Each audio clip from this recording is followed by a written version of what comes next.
We'll quickly look at cyber threat intelligence over the horizon. Cyber threat intelligence is information about threats and threat actors that helps mitigate harmful events in cyberspace. Cyber threat intelligence sources include open source intelligence, social media intelligence, human intelligence, technical intelligence, or intelligence from the deep and dark web. There are three overreaching types of threat intelligence. The first is tactical, followed by operational, and finally strategic. Tactical threat intelligence includes indicators of compromise such as IP addresses, file names, or hashes, which can be used to assist in the identification of threat actors. Operational threat intelligence details the motivation or capabilities of threat actors, including their tools, techniques, and procedures, and modus operandi. Strategic intelligence talks about the overreaching risks associated with the cyber threats, which can be used to drive high-level organizational strategy. Cyber threat intelligence also provides a number of benefits, including that it empowers organizations to develop a proactive cybersecurity posture and to bolster overall risk management policies. It drives momentum towards a cybersecurity posture that is predictive and not just reactive. It enables improved detection of threats, and it also informs better decision making during and following the detection of a cyber intrusion. There are some key elements that are considered as actionable cyber threat intelligence. The first is evidence-based, which includes cyber threat evidence that may be obtained from malware analysis to be sure that the threat is valid. Then comes utility. Now, there needs to be some utility to have a positive impact on a security incident's outcome or the outcome on the organization. And obviously, the intel needs to be actionable, because the gained cyber threat intelligence should drive security, control, action, not only just data or information. Cyber threats involve the use of computers, software, and networks. During or after a cyber attack, technical information about the network and computers between the attacker and the victim can be collected. However, identifying the person behind an attack, their motivations, or the ultimate sponsor of the attack is difficult, because there have been recent efforts in threat intelligence that emphasize adversary TTPs across industries and organizations. There's also a framework to understand threat actors, TTPs, and identify holes in the defenses. A number of reports have been released by public and private sector organizations which attribute cyber attacks. This includes Mandiant's APT1 and APT28 reports, US Computer Emergency Response Team's APT29 report, and Symantec's Dragonfly, Waterbug Group, and Seedworm reports, etc. In the year 2015, US government legislation in the form of Cybersecurity Information Sharing Act encouraged the sharing of CTI indicators between government and private organizations. This act required the US federal government to facilitate and promote 4 CTI objectives. The first is sharing of classified and declassified cyber threat indicators in possession of the federal government with private entities, non-federal government agencies, or state, tribal, or local governments. The second is sharing of unclassified indicators with the public, and the third is sharing of information with entities under cybersecurity threats to prevent or mitigate adverse effects. And finally, sharing of cybersecurity best practices with attention to the challenges faced by small businesses. In the year 2016, the US government agencies, National Institute of Standards and Technology, NIST, issued a publication, NIST-SP 800/150, which further outlined the necessity of cyber threat information sharing as well as trademarks for implementation.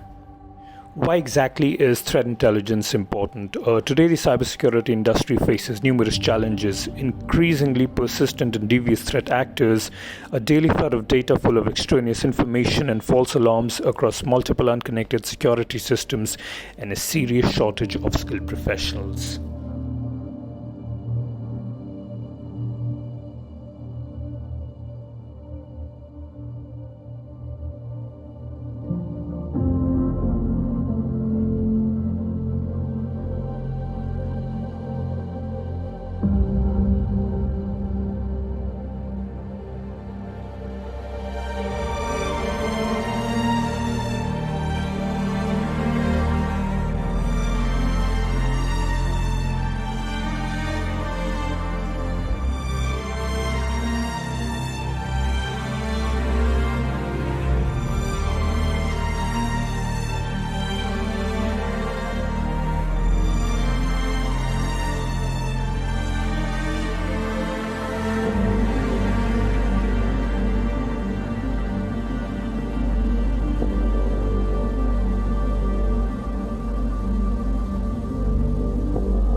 Hi everyone, I'm Arno.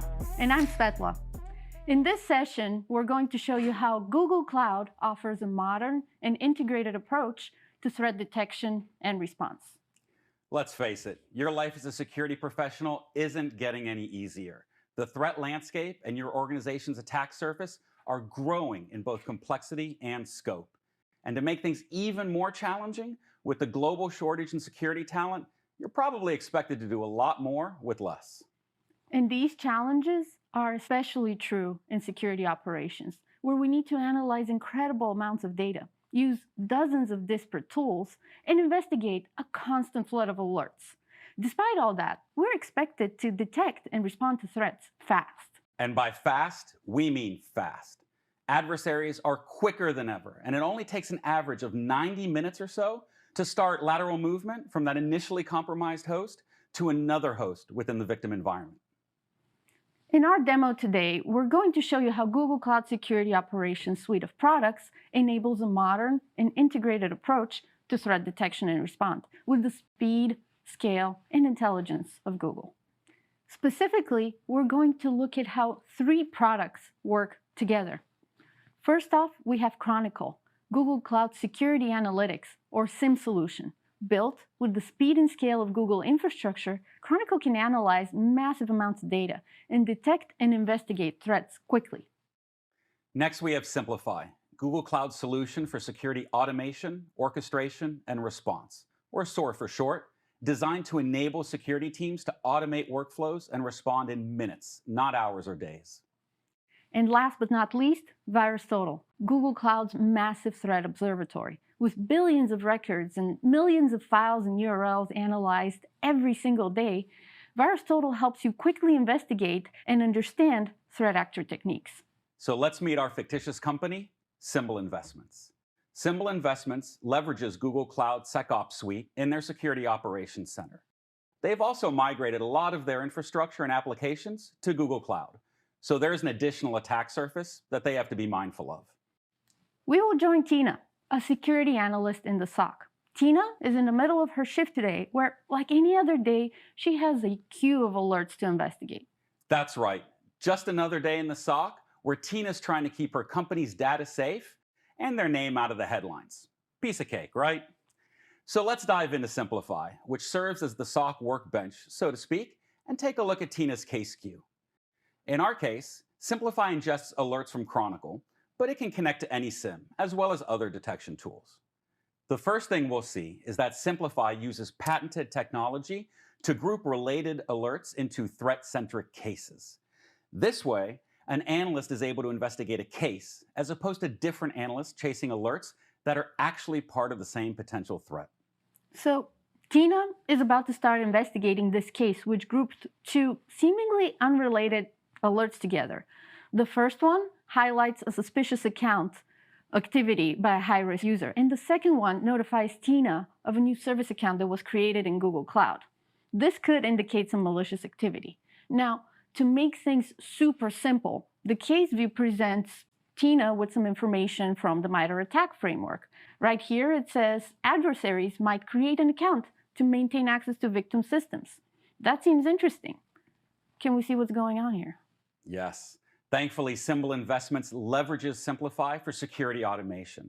So as soon as the alert was generated, a playbook that was designed for this scenario was automatically triggered. We'll explore playbooks in a little more detail later, but for now, what we can see right away is that the playbook went ahead and sent an email to Javier Suarez, who allegedly created the service account, just making sure, did you create the service account? And Javier responded with, no, that wasn't me. So the playbook proceeded to automatically suspend the service account. So thanks to automation, Symbol Investments' SecOps team was able to immediately trigger that initial fail-safe mechanism. But as you recall, this mitigation is just one piece of the puzzle that Tina needs to try to piece together. Remember, we often don't have a lot of time before attacks start spreading. Can Tina understand what's going on and take the required action fast enough? Well, Arno, I have a feeling she would do great here, but at this moment, I'm sure a lot of our viewers are also wondering how these alerts and playbooks were actually created. So before we go back to Tina, how about we take a peek, under the hood and see the power of Google Cloud SecOps Suite, starting with how we actually detected and alerted on this potentially malicious activity. All right. Everyone loves a good cliffhanger, so hold on a second, Tina. We'll get back to you in just a moment. Okay, let's switch over to Chronicle, our cloud-native SIEM. Chronicle was built on top of the powerful Google infrastructure, combined with Google's threat intelligence and insights. This allows it to deliver modern threat detection and investigation, Google speed and scale, as well as very disruptive economics. So that with Chronicle, you can ingest all your important data and retain it for very long periods of time without breaking the bank. So you don't have to make any tough trade-offs between data blind spots and budget. That's pretty cool. I know. So we've established that everything is speed when you're detecting and investigating threats. So the first thing you need to know about Chronicle is that it's really, really fast. In this instance, we specifically have over 1.2 petabytes of telemetry. Now, that might sound like a lot to you, but it's actually typical for even a medium-sized customer and easily handled by Chronicle. So, for example, if I wanted to search for something like google.com inside of Chronicle, this will give me the whole history of this domain in this enterprise in about 300 milliseconds. Wow. And if I wanted to go back to, even take a time machine, go back to 2020, I can do that very easily and see what happened on this machine right away. That's really impressive, Svetla. Obviously at Google, we know a thing or two about searching massive amounts of data very quickly and coming up with the best results. That's pretty useful for security analysts as well. Extremely useful. Now, let's take a look at how the alert was generated.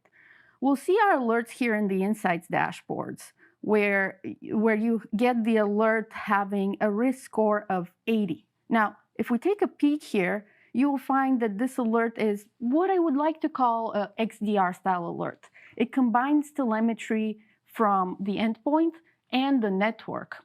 And in very simple terms, it looks for spreadsheets that might be attempting to download executables, which doesn't seem right. To add more to this, there's a lot of volume of alerts in every organization. So to get high-fidelity detections, context is everything. Recently, we launched context-aware detection so that we can ingest context from our user, from our assets, knowing that Javier, for example, is a contractor. Javier doesn't have two-factor authentication enabled. And Javier might have even some special permissions inside the company with access to some sensitive data. That is very common, and these factors come in together to produce our risk score, putting the alert on top of Tina's queue. That's pretty impressive, Svetla. Now let's go back to Simplify to see how Symbol Investments designed a playbook that would deal with a specific alert. Playbooks are essentially repeatable processes that automate repetitive tasks to free up analyst time, and also guide the analyst through that process of investigating and remediating alerts. Now, for a moment here, we're going to take off our security analyst hat and put on our security architect or engineer hat on. These would be the people that would design such playbooks and maintain them over time in an organization. Let's take a look at how a security engineer created this playbook in order to address this new service account creation use case, and how this playbook helps Tina avoid wasting time and consistently take her required actions. So this is the Simplify Playbook Builder. We bring a lot of playbooks out of the box from the Simplify marketplace, but this is one that we've built from scratch. A playbook is easy and intuitive to build with just drag and drop. Every playbook begins with a trigger. The trigger dictates when the playbook's able to run. This is followed by actions, which orchestrate the different tools in use. So in our case, if I want to leverage the Google Cloud integration in order to enrich the entities in the alerts, all I have to do is drag the right enrichment action from the left-hand column into the playbook. We integrate with hundreds of tools security teams rely on, so analysts don't have to constantly switch from console to console or become experts in every tool. We also understand the importance of going beyond just automation. So a cool aspect of playbooks in Simplify are customizable views. These allow you to display the most relevant information to the analyst And the views allow you to customize the layout and structure of the information that will be presented. You can even create different views for different roles in the SOC based on what they truly need to see. We'll see what this looks like for Tina in just a second. Those playbooks and views, those are really powerful, Arno. So now that we have a better understanding of both how Google Cloud SecOps Suite detects potential threats, and then how you can build and automate playbooks that make the analyst's work more effective and more repeatable, how about we get back to Tina and take a look at how she could investigate what happened? Okay, so I'm putting on my Tina the Analyst hat again. Here we see the customizable views action. For this alert, Tina is presented with information regarding the endpoint that the executable ran on. What OS is it running? Is it a server? And she quickly sees information on the related user, Javier. As we already know, Javier is a contractor for Symbol Investments, which increases my suspicion here. Lastly, we see threat intelligence information from Virustotal, which flagged the file in this case as malicious. There's red lights flashing everywhere. If I click on the Explore button in the top right-hand corner, I can see a lot more context, and the story of this case really begins to unfold.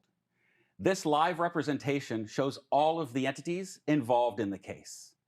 There's a timeline on the left-hand side displaying the alerts that were grouped together within this case, and the entities related to those alerts. So it's easy to see that our user, Javier, from his workstation, connected out to a malicious domain. And then from that malicious domain, we can see that the workstation also then proceeded to download a file that was also deemed malicious. This is definitely something that Tina wants to explore further using Chronicle. Absolutely. Now, here we conveniently have a Chronicle widget in the case view that will take us to Chronicle's investigative view. Let's see what Chronicle Powerful Search has to show about this alert.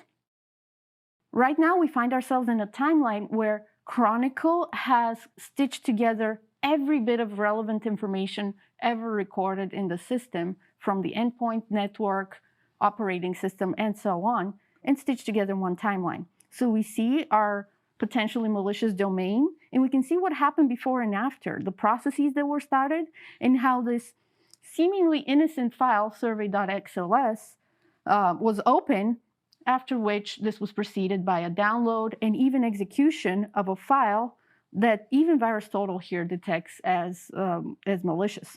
So we can see that information right in this view. We can also pivot over to the user and see what happened on the user's timeline. And in our case, we can see all the activities related to the endpoint. In addition, we see activities related to Google Cloud, like the creation of the service account, which happened a few hours after. And you see the email created from Simplify to say, did you create this? Followed by the suspension of the service account. Seems like we're getting a lot closer to realizing what actually happened here.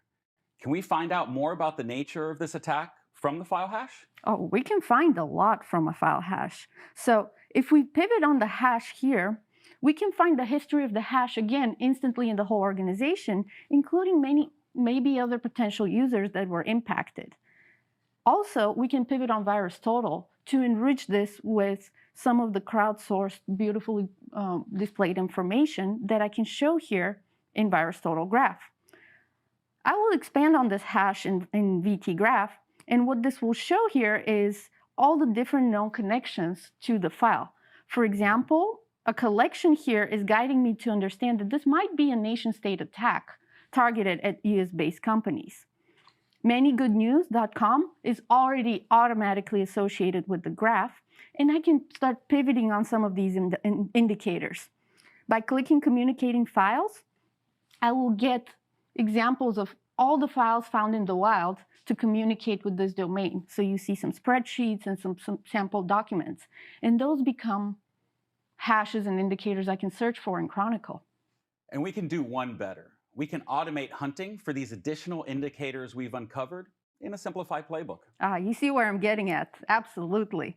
So here you can take that enrichment and expand and find really interesting things, like using Virustotal's vhash algorithm. You can find similar files, potentially different variants of the same campaign, targeting different companies. And those get expanded right away for you to investigate and find interesting things, like even the example of a possible email that was used to deliver the malicious payload. Isn't that cool? That's pretty incredible. Okay, I think we're ready to respond. And the good news is, with all of the great insights provided by the Google Cloud SecOps suite, Tina's investigation is measured in minutes, not hours or days. So she likes her chances of responding before the adversaries had a chance to progress with their attack. Right. And let's not forget that the very initial action of suspending the account happened automatically. Exactly. To make things easier for Tina, Siemplify summarizes all of the remediation actions that she may want to take in one central location. So the playbook recommended response actions are to contain the endpoint and delete the service account. With Siemplify's built-in integrations, Tina doesn't have to open another console or be an expert on the EDR platform. Clicking the respond button over here on the right will execute the remediation sequence and contain the endpoint. It's as simple as that. We detected and responded to this threat before our adversary was able to move down the kill chain. Looks like we saved the day. Well, that is for now. Just another day in the SOC, am I right? So this was just one analyst analyzing a single alert. We know that in the SOC, you can be flooded with alerts and investigations. How do you scale this? That's a great question, Svetla. What we didn't really see here today are that playbooks often close many alerts, such as false positives, automatically. Think of suspected phishing alerts from domains that Virustotal has already verified as non-malicious, or maybe failed login attempts that you can automatically verify and reset, or suspicious files that have been detonated in a sandbox. And there's so much more. We have customers that have been able to address upwards of 90% of alerts automatically, leaving analysts to only deal with a small fraction of alerts that require human investigation. But those cases and alerts, they're still logged and recorded, right? Oh, absolutely. And speaking of logging and recording, the last thing I want to point out is that since analyst activity is logged and recorded, the SOC lead for Symbol Investments now has great insights at their fingertips. If we look at this SOC dashboard, we can see how we're doing against the goals that we've set, such as reducing mean time to triage, understanding potential bottlenecks in our processes, and continuously driving improvements across the SOC. That looks really awesome, Arno. So let's start a wrap up here and summarize what we saw in our demo today. We saw the power of Google Cloud Security Operations Suite and how it came together to enable modern threat detection, investigation, and response with the speed, scale, and intelligence of Google. You can address potential threats fast and keep your organization safe. Specifically, we looked at Chronicle and its ability to ingest and analyze massive amounts of data and provide cutting-edge detection. We looked at Siemplify and its ability to automate response and provide a centralized workbench for the SOC. And lastly, Virustotal, with its crowdsourced threat intelligence to help you gain critical insights. And that's a wrap. Thank you so much to our audience for joining us today. Bye, everyone. Bye, everyone.